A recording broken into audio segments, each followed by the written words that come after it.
Public, आज आपण आलतो जळगावला आपल्या ठारमध्ये. आपल्या सोबत आहे आपले आशुम भाऊ आणि गाणे तर एकदम जोरात चालू भाऊ आमचे.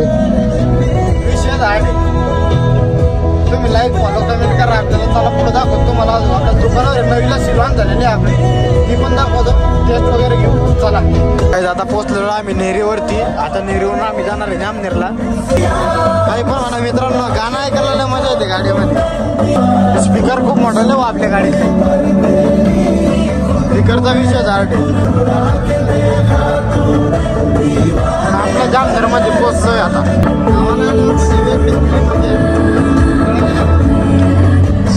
आमच्या आशुम भैयाचं आवडीचं गाणं बरं का मित्रांनो.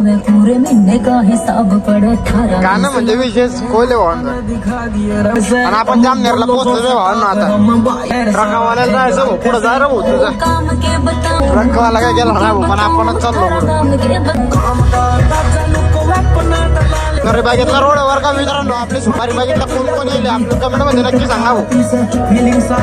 सो पब्लिक, आता आशुम भैयानं आपल्याला सोडलेलं आहे बाहेर, कारण की आपल्याला भूक लागलेली बोले ना. आशुम भैयाला जायचं होतं दुसऱ्या माणसाकडं, तर तो चालला गेला. म्हणलं भाऊ मला इथंच सोड, मला जेवण घेऊन करायचं, भूक लागलेली. तर आता तुमचा भाऊ जेवतो घेतो मग जाऊ पुढं.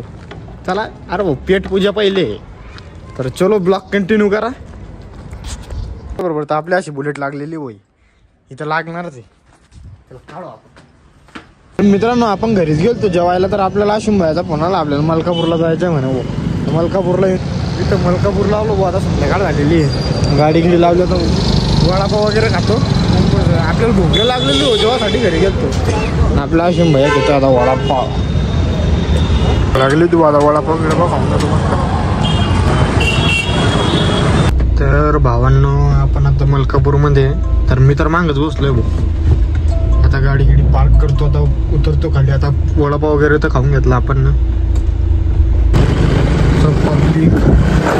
आता आम्ही चाललोय आशुम भैयाला घ्यायला. का रे सुट्टी सुट्टी झाली का भाऊ?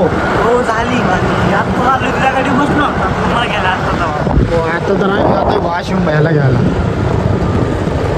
मला तर वाटतं आशुम भाऊ केलं वाटतं. अरे आम्ही दोघी खूप थकलो भाऊ. आलतो जळगावून.